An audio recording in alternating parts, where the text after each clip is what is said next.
In the first half, we're getting a lot of quality shots. How important was it to actually get one there with 16 seconds left in the half?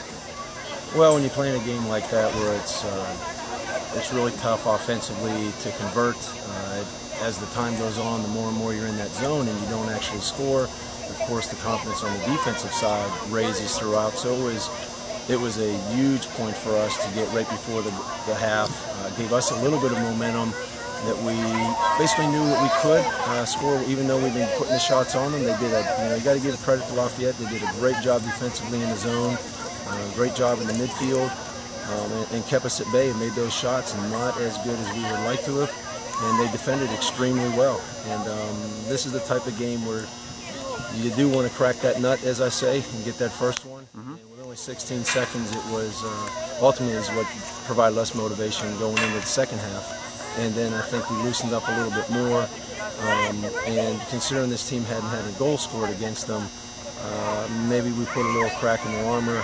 And then we just kept going all the way for the next 30 minutes. We came out in the second half and we treated it like it was 0-0 because for 29 minutes and 44 seconds it was. So we took nothing for granted and we just went out and tried to earn everything we possibly could.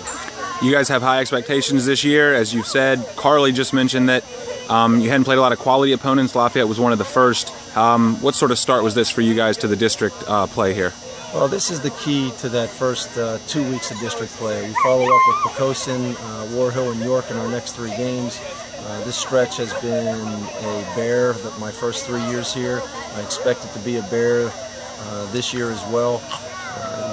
As we've said, we started at the bottom a while ago, and we're no longer there.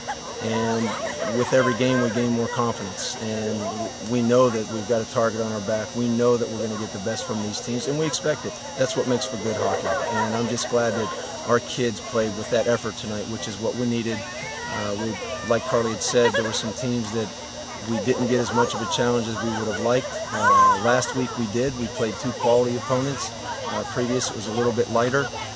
But that started the upscale into this week, and we know what it means to win Bay Rivers games, regardless of this VHSL realignment. A game's a game's a game, so we got to play hard every single game.